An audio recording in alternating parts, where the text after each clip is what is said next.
Assalamualaikum warahmatullahi wabarakatuh. Perkenalkan, nama saya Wildan Sugihara dari Farmasi C dengan NIM 2004010068 akan menjelaskan mengenai materi sediaan krim dan gel. Yang pertama ada materi sediaan krim. Di sini ada tabel of contents krim. Yang pertama akan dibahas mengenai prinsip bentuk sediaan, kedua definisi basis, ketiga komposisi bahan, keempat cara pembuatan, kelima etiket dan kemasan, dan yang keenam kelebihan dan kekurangan. Yang pertama ada prinsip bentuk sediaan krim. A. Pengertian sediaan krim. Menurut Pharmacopeia Indonesia edisi 4, krim adalah bentuk sediaan setengah padat, mengandung satu atau lebih bahan obat terlarut atau terdispersi dalam bahan dasar yang sesuai. Sedangkan menurut Formularium Nasional, krim adalah sediaan setengah padat berupa emulsi kental mengandung air tidak kurang dari 60% dan dimaksudkan untuk pemakaian luar. Tingkat kekakuan dan kekentalannya di bawah sediaan pasta. Dua, ada definisi basis krim.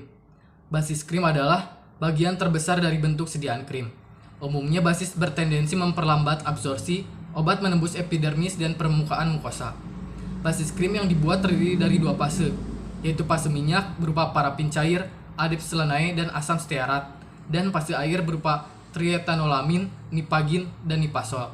Dibagi menjadi dua jenis. Yang pertama ada krim tipe M per A atau O per W.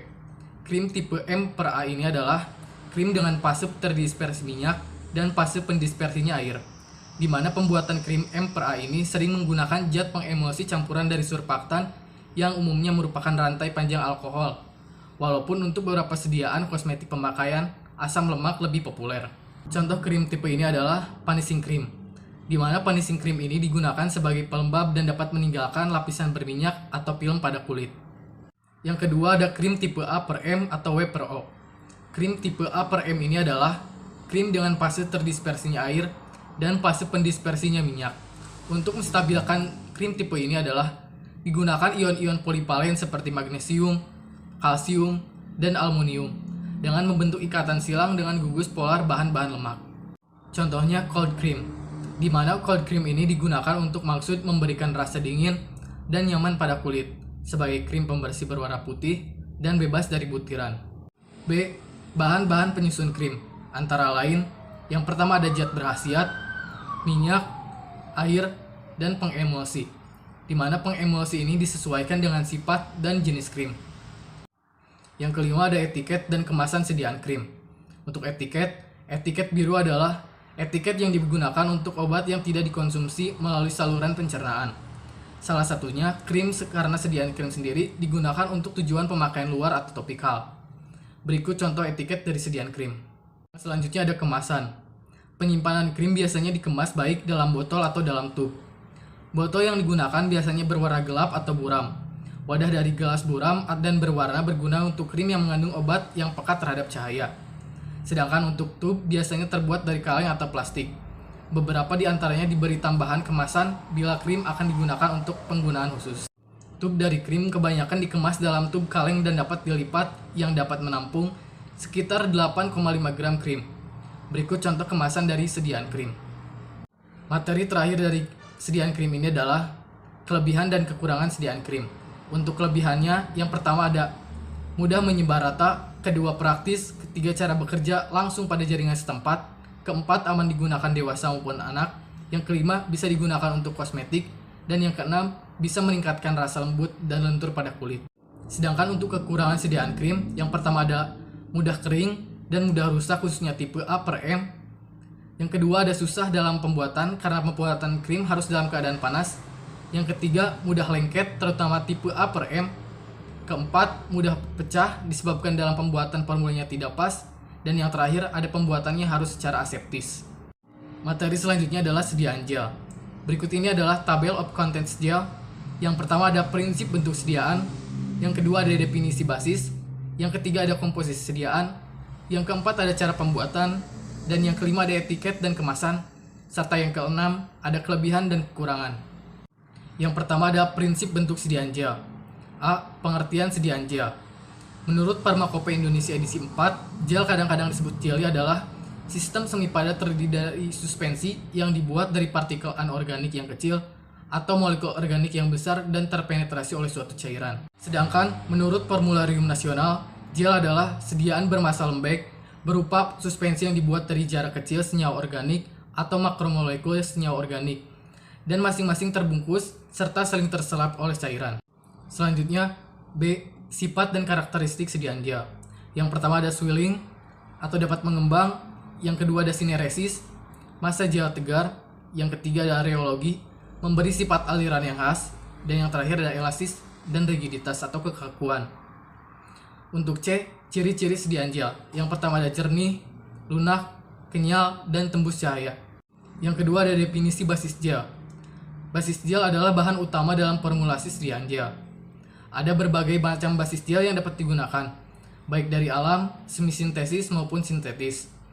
Basis gel yang biasanya berbasis polisakarida atau protein merupakan jenis bahan yang biasanya digunakan sebagai pembentukan gel. Polimer-polimer yang biasa digunakan untuk membuat gel farmasetik ini adalah gum alam tragan, pektin, karagen, agar, asam alginat, serta bahan-bahan sintetis dan semi-sintetis seperti metilselulosa, hidroksietiolselulosa, karboksimetilselulosa, dan karbopol yang merupakan polimer vinyl sintetis dengan gugus karboksil yang terionisasi. Yang ketiga ada komposisi sediaan gel. A. Dasar gel. Dasar gel hidrofobik umumnya terdiri dari partikel-partikel anorganik. Bila ditambahkan ke dalam fase pendispersinya, hanya sedikit sekali interaksi antara kedua fase. Berbagai perbedaan pun ada di sini. Dengan bahan hidrofilik, bahan hidrofobik tidak secara spontan menyebar, tapi harus dirangsang dengan berbagai prosedur yang khusus. Sedangkan untuk dasar gel hidrofilik, umumnya terdiri dari molekul-molekul organik yang besar, dan dapat dilarutkan atau disatukan dengan molekul dari fase pendispersi. Istilah hidrofilik berarti suka pada pelarut. Umumnya daya menarik atau tariknya ini adalah pada pelarut dari bahan-bahan hidrofilik, kebalikan dari adanya daya tarik menarik dari bahan hidrofobik. Sistem koloid hidrofilik biasanya lebih mudah untuk dibuat dan dimiliki stabilitas yang lebih besar. Selain itu, gel hidrofilik umumnya mengandung komponen bahan pengembang, air, humektan, dan bahan pengawet. B. Zat tambahan pada sediaan gel. Yang pertama ada komponen gel, yang kedua ada zat aktif atau zat berkhasiat, yang ketiga ada gelling agen.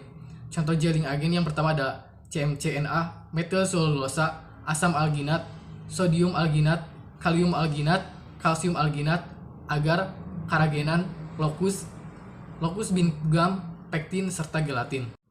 Keempat, cara pembuatan sediaan gel. Produk kosmetika dalam bentuk gel dapat berkisar mulai dari lotion yang bersifat kental sampai yang sangat kental dan tidak bisa mengalir, yang dapat digunakan sebagai kosmetika, hair dressing, dan hair setting. Lotion kental lebih mudah dibuatnya, yaitu dengan menambahkan sedikit demi sedikit gelan padat ke dalam pasti cair yang diaduk terus-menerus dengan cepat memakai propeller yang digerakkan turbin. Gel kental yang tidak bisa mengalir, cara pembuatannya lebih sulit karena produk akhirnya udara tidak bisa dilarikan di dalamnya seperti pada lotion kental. Gel kental harus dibuat di ruang hampa udara atau perlu diadakan proses pembuangan udara yang rumit. Pemakaian karboksivinil polymers, misalnya karbofol, mempermudah pengeluaran udara dari dalam gel. Yang kelima ada etiket dan kemasan sediaan gel. Etiket biru adalah etiket yang digunakan untuk obat yang tidak dikonsumsi melalui saluran pencernaan. Salah satunya gel, karena sediaan gel sendiri digunakan untuk tujuan pemakaian luar atau topikal. Berikut contoh etiket dari sediaan gel. Sedangkan untuk permasalahan kemasan, yang pertama, gel lubrikan harus dikemas dalam tub dan harus disterilkan terlebih dahulu. Yang kedua, gel untuk penggunaan mata dikemas dalam tub steril. Yang ketiga, gel untuk penggunaan pada kulit dapat dikemas dalam tub atau pot salep. Yang terakhir, wadah harus diisi cukup penuh dengan kedap udara untuk mencegah penguapan. Berikut ini adalah contoh-contoh dari kemasan sediaan krim. Yang terakhir ada kelebihan dan kekurangan sediaan gel. Untuk kelebihan sediaan gel, yang pertama ada kemampuan penyebaran yang baik pada kulit. Kedua, memberi efek dingin. Ketiga, tidak ada penghambatan fungsi rambut secara fisiologis. Dan yang terakhir, kemudahan pencucian dengan air yang baik. Sedangkan untuk kekurangan sediaan gel, gel dengan kandungan alkohol yang tinggi dapat menyebabkan pedih pada mata, penampilannya yang buruk pada kulit bila terkena paparan cahaya matahari. Alkohol akan menguap dengan cepat dan meninggalkan film yang berpori atau pecah-pecah sehingga tidak semua area tertutupi atau kontak dengan zat aktif. Sekian materi yang dapat saya sampaikan. Thank you for attention. Wassalamualaikum warahmatullahi wabarakatuh.